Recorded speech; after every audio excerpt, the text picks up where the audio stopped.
Donc, dans la vidéo, dans les dernières vidéos, on a fait plein de petits morceaux, mais sans vraiment faire l'exercice au complet. Donc là, je voulais prendre le temps de recréer Tapis Plane, mais du début à la fin. Donc, pour vous me donner un peu une idée d'un projet complet, comment je pourrais arriver à mon projet. Donc, cette vidéo va être plus longue. Vous pouvez l'écouter en plusieurs parties si vous voulez. Il n'y a pas de problème. Donc, j'ai mes blocs, j'ai mon départ. Donc, ici, j'ai tous mes éléments et j'ai mes deux sections qui vont se déplacer une à la suite de l'autre, un peu comme on avait fait avec le parallaxe. Donc, je vais faire en plusieurs étapes. Je vais commencer par gérer le déplacement du décor. Ensuite, on va gérer le déplacement de l'avion, on va gérer les collisions, puis on va afficher la rétroaction, puis gérer la mort par la suite. Donc, pour mon fond, j'ai mis un script qui s'appelle déplacement décor, qui contient rien du tout pour l'instant. Donc, ce que j'ai besoin de faire, j'ai besoin d'une vitesse et j'ai besoin d'une limite. Donc, public, float, vitesse. Là, je pourrais mettre -1 parce que je veux qu'il s'en aille par la gauche. Puis, vu que c'est public, je vais pouvoir l'ajuster dans mon inspecteur. Ensuite, je peux mettre public, float, limite de gauche. Puis là, je ne le sais pas encore, mais il me semble que c'est -16F. Mais je vais pouvoir l'ajuster en fonction de ça. Limite de droite, 16F. Donc, c'est quoi les limites? Ben, c'est à quel moment je veux déplacer mon élément à gauche, puis à quel moment je vais le renvoyer à droite. En fait, si je voulais faire quelque chose qui est plus générique, je pourrais aussi avoir public float direction. Puis là, je vais mettre -1, puis ma vitesse, elle, je vais la mettre positive. Donc, souvent, quand on va avoir un déplacement, on va avoir une vitesse et une direction. C'est peut-être plus uniforme de travailler comme ça. Puis, par défaut, est-ce que j'ai besoin de quelque chose au départ? Non, parce que tout va être placé dans l'inspecteur. Donc, j'ai pas besoin de travailler avec le start. Donc, moi, ce que je veux, c'est déplacer mon élément en fonction de sa vitesse et sa direction. Pour ça, on va utiliser, j'ai pas besoin de simulation de physique, donc je vais utiliser transform.translate. Et moi, je veux qu'il se déplace en x, donc ça va être vitesse fois direction fois time.deltaTime, vu que c'est dans le update, c'est un déplacement et je veux prendre en compte la force des appareils. En Y, ça bouge pas, en Z, ça bouge pas. Ensuite, ce que je veux faire, c'est si mon élément dépasse la limite de... Si ma direction est négative et que j'ai dépassé la limite de gauche, ben, je vais me replacer à droite. If la direction est plus petite que 0 et que la position en X de mon élément est plus petite que ma limite de gauche, à ce moment-là, je vais me faire un nouveau vecteur 2 et je vais le replacer à droite. Donc, transform.position est égal à new vecteur 2. Et là, ça va être quoi ma nouvelle position? Ben, ça va être limite de droite. Donc, je vais mettre une valeur pour en X. Et en Y, ben, ça va être sa position actuelle. Donc, transform.position.Y, je veux que ça reste pareil. Je fais juste le replacer à droite. Maintenant, si je veux faire un script qui est modulaire, que je pourrais réutiliser à différents moments, si ma direction est plus grande que 0 et que la position en X est plus grande que la limite de droite, mais là, maintenant, je veux replacer à ma limite de gauche. Donc, comme ça me permet d'avoir un script de déplacement de décor que je peux réutiliser dans tous mes projets. Donc, si mon élément s'en va à droite, on va le replacer à gauche. Et s'il s'en va à gauche, on va le replacer à droite. Donc, je vais regarder maintenant. Je vais tester ça. Et là, je vais juste cacher les blocs pour l'instant. Donc, je vais prendre mes deux blocs. On va décocher temporairement. Je vais gérer le fond parce que je l'ai mis en deux étapes pour faire un parallaxe. Et là, moi, ce que je veux voir, c'est ma caméra. Hop. Si j'augmente juste un petit peu le Y, on va voir c'est quoi les limites de la caméra. Ma limite de gauche, ça devrait être la partie gauche de la caméra. On s'assure d'être en aspect 16 dixièmes dès le départ. Et là, je vais prendre mon deuxième fond. Je vais prendre mon outil de déplacement.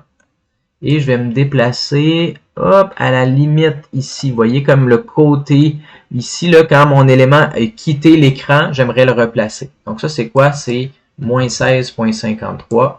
Hop, moins 16.53. Et maintenant, je vais le replacer à la limite de l'autre côté. 16.53, à mon avis, ça va être pareil. 0.53. Ça peut être 16.5, à mon avis, ça ne fera pas grande différence. Puis, maintenant, je peux copier ça. Donc, je peux faire les trois petits points, copier et prendre mon hôte et venir coller les valeurs. Ça veut dire que je peux avoir les mêmes informations pour les deux. Fait que, hop, maintenant, je vais replacer ma caméra parce que je ne veux pas qu'elle déborde. Et là, maintenant, si je fais play, mon décor se déplace à une vitesse de 1 à la négative. Et éventuellement, lorsque le décor va sortir de l'écran, il va se replacer de l'autre côté. Voilà. Fait que là, il se replace et ça fait un décor qui roule à l'infini. On ne voit pas vraiment de limite entre les deux. Parfait. Maintenant, je vais faire la même chose avec mes deux petits blocs. Je les allume. Je vais prendre mon bloc de droite. Je vais augmenter le Y de ma caméra juste pour voir c'est où. Bloc numéro 2. Je le déplace pour qu'il soit exactement à la limite. Donc, moins 20.68. Puis, je le replace à la limite de gauche, de droite en fait. Hop. 11 ici. Hop. Comme ça. Puis, maintenant, je vais copier ça sur mon autre. Copy component. Je prends mon deuxième bloc. Paste component values. Fait que maintenant, mes deux éléments. Et là, ce que je pourrais faire, c'est juste faire augmenter la vitesse de 2 à mes blocs. Comme ça, ils vont augmenter, ils vont aller un petit peu plus vite que le fond. Fait que ça va créer un effet de parallaxe entre les deux. Super. Okay, là, ça se déplace. Super, mes éléments sont replacés de l'autre côté. Je replace ma caméra à 0. Ensuite, maintenant, je vais gérer le déplacement avec mon avion. Donc, je clique sur mon joueur. Je vais prendre un Rigid Body 2D. Donc, 2D. Je vais prendre le Collider, Box Collider 2D. Je vais me rapprocher. Je vais m'assurer que le Box Collider est pas mal proche de mon avion. C'est super. Maintenant, je vais rajouter mon script de déplacement d'avion. Hop, si je suis capable de le récupérer. J'arrive ici, et là, j'ai besoin de plusieurs choses. Public float vitesse. J'ai besoin de récupérer aussi mon rigid body pour le déplacer. Donc, rigid body 2D rigid.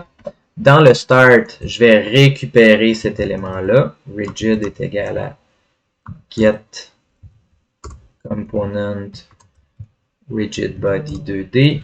Hop. Et maintenant, ce que je peux faire, c'est j'ai besoin de mes contrôles. Parce que là, je peux le déplacer, mais je veux utiliser mes contrôles. Donc, on va avoir besoin de public input action en déplacement horizontal. Public input action on déplacement vertical, pour vertical.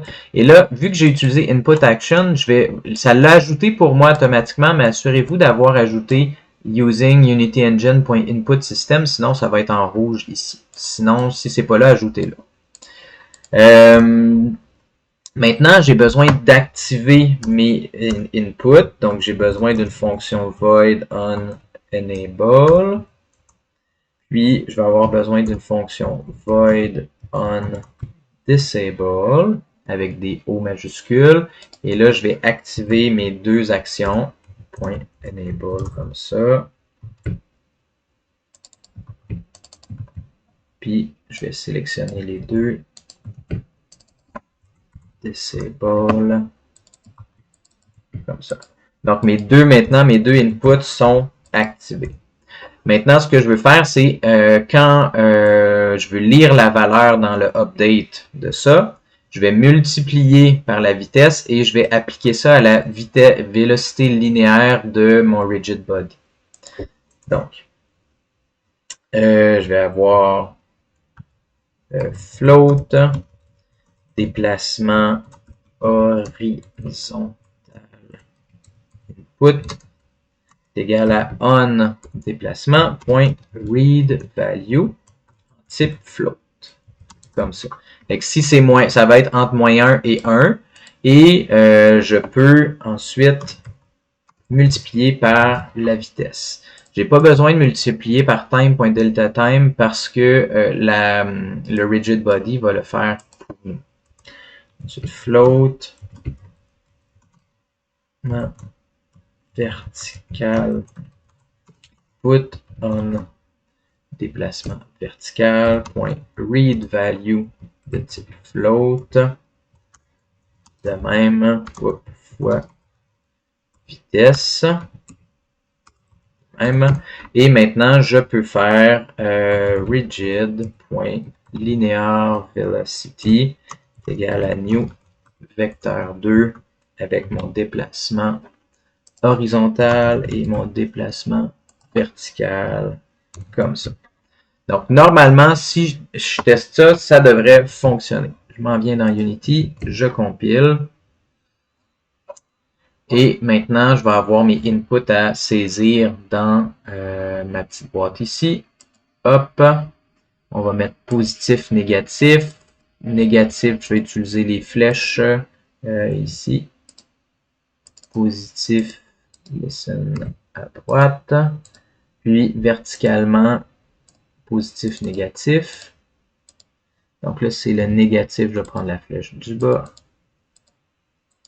Positif, la flèche du haut. Donc, left, right, down, up. Ma vitesse, je vais la mettre à 5 juste pour démarrer. Et normalement, avec mes flèches, je suis capable de me déplacer à l'intérieur. Cool! Maintenant, je veux gérer les collisions. Fait que j'ai un box collider sur mon élément, mais les autres éléments avec lesquels je vais interagir doivent aussi avoir des collisions. Les roches et les pics, ils sont des formes qui sont pas nécessairement rectilignes, qui sont pas rectangulaires plutôt. Donc, je vais utiliser le Polygon Collider pour que ça vienne s'ajuster en fonction du sprite. Les étoiles, elles, je vais utiliser un Circle Collider vu qu'il y a une forme circulaire, puis je vais augmenter un petit peu le rayon juste pour qu'on voit, ouais là on le voit pas bien à la vidéo, là, mais le rayon est ici, pour que ça soit un petit peu plus facile à attraper. Fait que mettons 0.3 dans ce cas-ci. Vous voyez, ça me fait une zone un petit peu plus large. Ensuite, ici, même chose, mes étoiles, Circle Collider avec 0.3. Puis, mes petits pics, ça va être un Polygon Collider. Et là, je me souviens que mes étoiles, elles, je veux pouvoir les sélectionner, mais c'est une zone qui est traversable. Donc, je vais m'assurer de cocher Is Triggered dans les deux cas où j'ai mes étoiles, comme ça. Cool. Maintenant, si je teste, je devrais être bloqué par, ouais, comme ça ici. Donc, on voit que j'ai été poussé et là, ça tourne. Donc, qu'est-ce que je peux faire? C'est que je vais aller prendre mon joueur. Dans son rigid body, on va aller dans les contraintes, ouvrir ça, puis bloquer la rotation en Z. Comme ça, ça va faire que ça va éviter que mon élément tourne. Et on va s'aider un petit peu pour éviter que ça fasse un petit glitch. Je vais mettre le Gravity Scale à 0 parce que pour éviter justement que mon élément tombe, ça va être plus facile de le déplacer. ça va faire un mouvement qui est plus fluide. Donc, je peux passer au travers des étoiles, mais je ne peux pas passer au travers des pics. Parfait. Bon. Maintenant, qu'est-ce que je peux faire? Je retourne dans mon script et je vais détecter les collisions avec mes pics. Pour ça, j'ai besoin de vérifier si je suis mort. Donc, public, je suis capable d'écrire, est mort et par défaut, on est false. Puis on peut même le mettre au start pour être sûr qu'au démarrage du jeu, on n'est vraiment pas mort. Fait que juste ma variable comme ça. Donc, si on n'est pas mort, c'est parfait au démarrage du jeu. Puis, j'ai le droit de me déplacer si je suis pas mort. Donc, if est mort égale à false, j'ai le droit de me déplacer. Hop, comme ça. On va gérer la mort tout à l'heure. Ça marche super. Ensuite, on collision enter 2D. Si l'élément avec lequel je suis en collision, donc collision.gameObject.compareTag, si c'est un obstacle. Donc, je vais aller ajouter mon tag dans quelques secondes. C'est vrai que j'ai pas mis de tag sur mes éléments. Ben, déjà, mort est égal à true. Super. Puis, donc, je pourrais plus bouger. Puis, éventuellement, on va vouloir ajouter des sons. On va vouloir vérifier quelque chose. Je pourrais aussi vérifier si je suis pas mort. Donc, est mort égale à false. Comme ça, j'ai le droit de mourir juste une fois. Si je suis mort, ben, j'aimerais redémarrer ma scène. Le petit bout, lui, on l'a pas vu encore, fait que je l'ai laissé dans mon code. Ben, à ce moment-là, j'aimerais déclencher avec un délai, redémarrer la scène avec un délai de 2 secondes.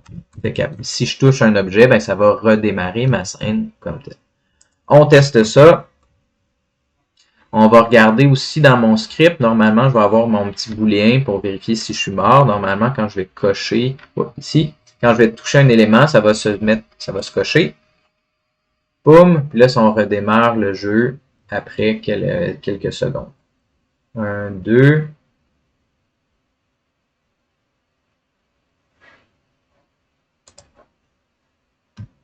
Est-ce que ça redémarrer scène couldn't be called parce que j'ai fait une faute. Ouais, il manquait un R. Fait que faites attention quand on fait des fautes comme ça. Donc, normalement, hop, je vais compiler.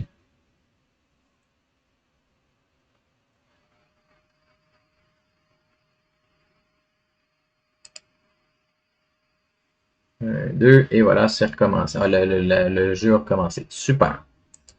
OK, maintenant que j'ai ça, j'aimerais rentrer en collision avec les étoiles. Void on trigger enter 2D, parce que là, oups, on trigger enter 2D, parce qu'on veut que ça soit les étoiles qu'on veut collecter. Hop. Si collision.gameObject.compareTag étoile, on va aller voir aussi après ça, et qu'on n'est pas mort, ben là, à ce moment-là, on va avoir une variable de points qui va augmenter et qu'on va pouvoir afficher. Donc, pas obligé de le mettre public, mais on veut voir, mettons, on peut les voir affichés dans l'inspecteur pour nous aider. C'est égal à 0. Ben, mes points vont augmenter de 1 à toutes les fois.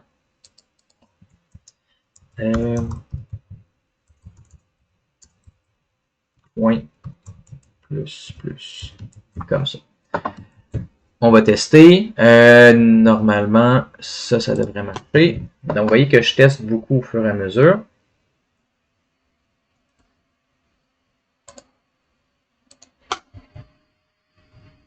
Super. Est-ce que je vais le mettre sur pause? Je vais aller prendre mon joueur. Normalement, vous voyez, j'ai des points qui ont augmenté. Fait que là, je suis capable de détecter la collision avec mes éléments. Super. Maintenant, j'aimerais cacher temporairement mes étoiles le temps qu'ils sortent de l'écran, puis quand ils vont revenir la fois d'après, on le fait réapparaître.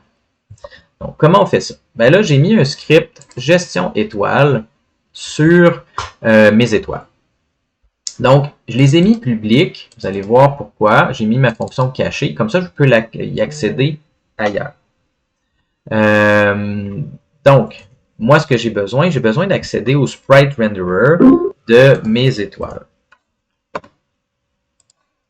Donc, j'ai besoin d'une variable sprite renderer. Et j'ai besoin aussi du collider 2D. Parce que je veux désactiver temporairement son collider pour pouvoir le réactiver après. Donc, sprite renderer est égal à get component sprite renderer même, puis je vais faire la même chose. Collider 2D est égal à collider 2D, comme ça. Maintenant, quand je veux cacher, ben, je peux faire sprite renderer.enabled est égal à false. Collider 2D.enabled est égal à false. Et quand je vais vouloir faire réapparaître mes étoiles, je vais mettre ça à true, tout simplement. True, true. Et du moment que j'appelle cacher, je peux invoquer, donc faire un invoke qui permet de déclencher une fonction avec un délai. La fonction, je vais copier-coller parce que je ne veux pas faire de faute cette fois-ci. Après 2 secondes, 2 flottes, par exemple. Vous pouvez ajuster ça ici. On pourrait mettre un paramètre public délai si on voulait, pour avoir des délais différents entre les étoiles, par exemple. On pourrait aussi les faire réapparaître à une autre position avec un random range. Mais là, on va manquer de temps dans la vidéo. Donc, maintenant, ce que je peux faire, c'est mon GameObject avec lequel je suis entré en collision. Ben, je vais appeler son script gestion étoile et je vais appeler sa fonction publique cachée. Collision.GameObject.getComponent gestion étoile. Hop, comme ça. Point caché. Là, j'ai pas mis ça, je peux pas le mettre ça dans le start parce que c'est vraiment au moment de la collision que je viens de détecter ça. Donc, c'est vrai que je vous ai dit, le get component, il faut les mettre dans des starts quand on peut. Mais là, on ne sait pas à l'avance quelle étoile on va toucher. Donc, là, en ce moment, je viens chercher son composant et je vais cacher, je vais appeler la fonction cacher. Donc, normalement, maintenant, si je vais dans Unity, ça compile. Et là, si je fais play, j'ai dit, et hop, voilà. Donc, ça vient cacher mon étoile temporairement. Et si je regarde plus loin dans mon bloc, donc mes étoiles vont commencer à réapparaître. Vous voyez, ça leur est apparu après 2 secondes. C'est juste le temps de sortir de l'écran. Cool. Maintenant, ma mécanique principale de jeu fonctionne. Je suis capable d'éviter des obstacles. Je suis capable de redémarrer si je suis mort. Ensuite, je peux cacher mes étoiles. Maintenant, je veux afficher de la rétroaction à l'utilisateur.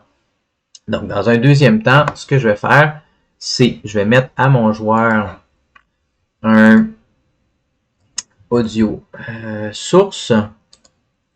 Puis, je vais mettre la musique. Donc, j'ai ma musique. Ici, je vais le mettre Play on Awake et je vais le faire jouer en boucle et je vais mettre la musique un petit peu moins fort, comme ça. Ensuite, ce que j'aimerais faire, c'est dans mon script, je vais avoir 2 variables publiques, audio, clip, son, étoile, public, audio, clip, son, échec. Et je vais pouvoir les déclencher par programmation. Donc, je vais aller plus bas dans ma collision. Avant de redémarrer, ben, je vais mettre J'ai pas non plus mon audio source. Il manque ça pour pouvoir déclencher un son. Donc, cette fois-ci, l'audio source, lui, j'ai pas besoin audio. J'ai pas besoin qu'il soit public. Oh. J'ai l'impression que j'ai supprimé. Ah non, mon rigid body, je l'ai mis en bas. C'est pas bon, ça. On met toutes nos variables en haut, s'il vous plaît. Mettez vos variables ensemble tout de suite. OK. Puis, audio source. Audio source.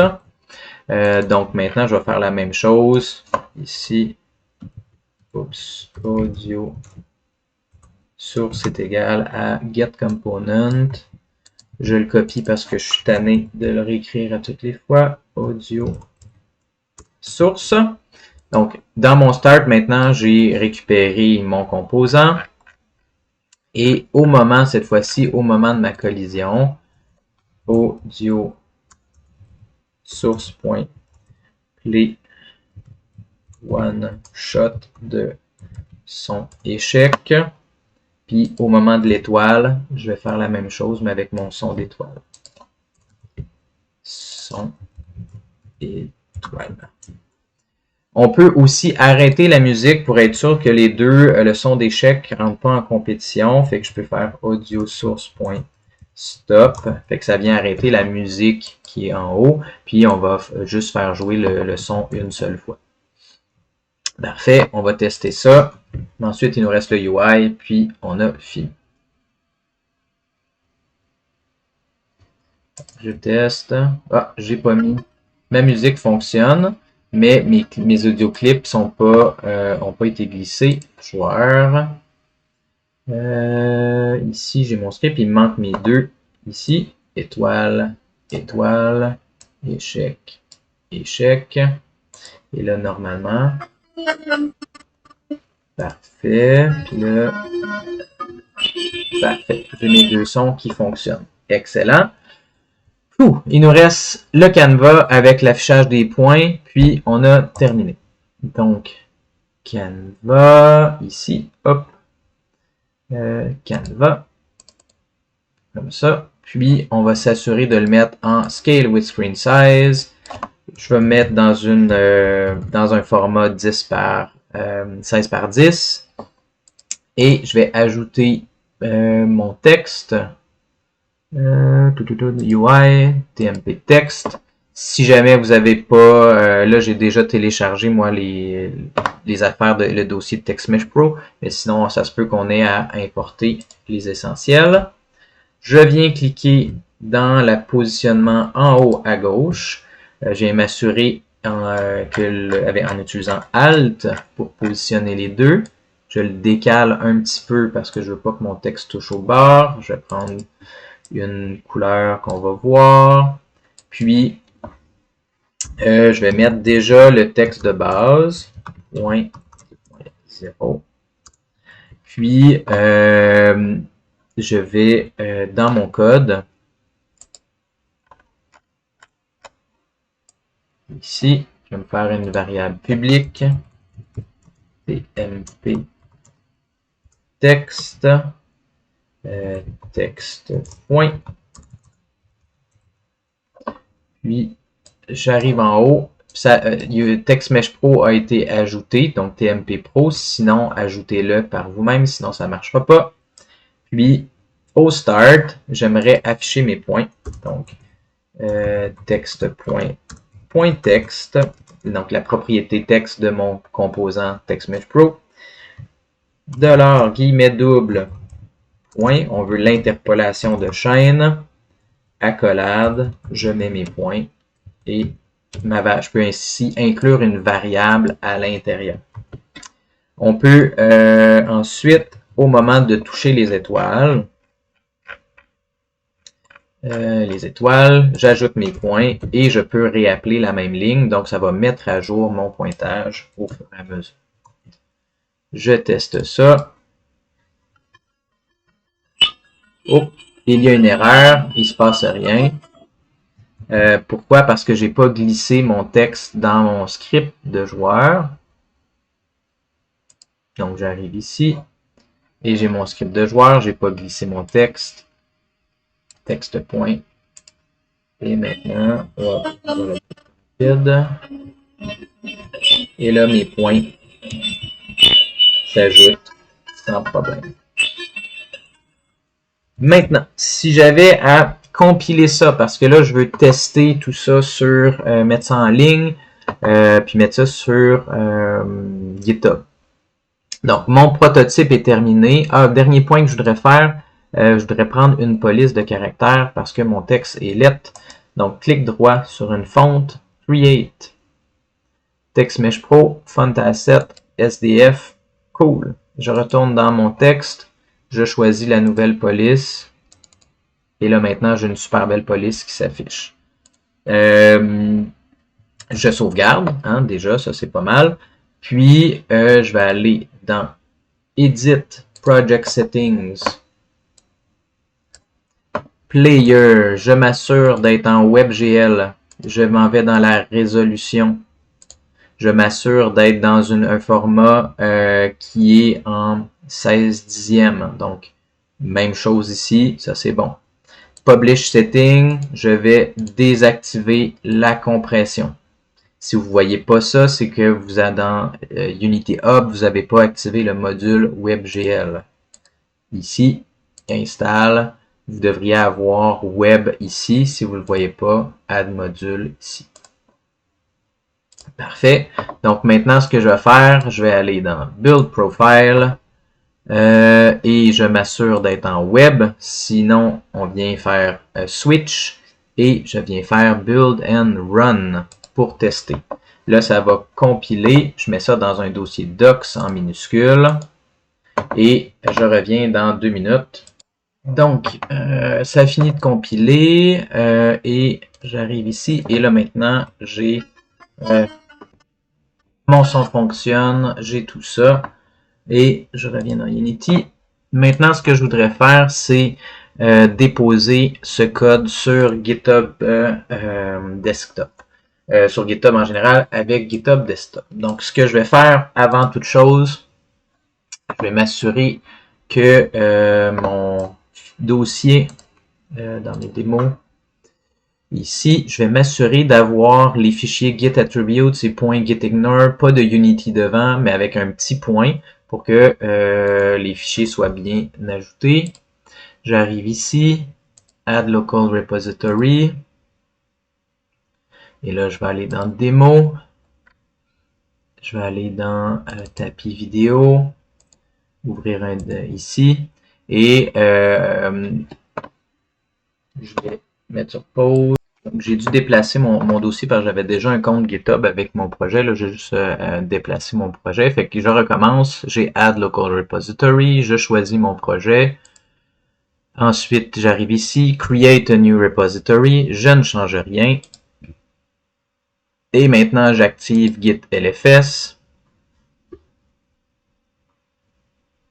Parfait. Et maintenant, je peux publier ici. Dans le cas où je veux être dans l'organisation du cours, je vais choisir le H26. Si vous ne voyez pas ça, c'est que vous ne m'avez pas donné votre nom de Git encore. À ce moment-là, on peut le mettre privé. Sinon, on peut le laisser public, puis tout le monde va avoir accès à notre code, mais c'est peut-être pas ce qu'on veut faire. Mais si moi, je veux pouvoir vous corriger dans un exercice, par exemple, et que vous n'avez pas accès à l'organisation, laissez ça public. Sinon, si vous faites partie de l'organisation, vous pouvez le voir privé parce que je suis propriétaire de l'organisation. Publish. Et ça fait le tour de cette super vidéo en 35 minutes où est-ce qu'on a fait un jeu en accéléré. Donc, je vais arrêter la vidéo là. Puis, on continue dans le prochain bloc avec du design de niveau plus avancé.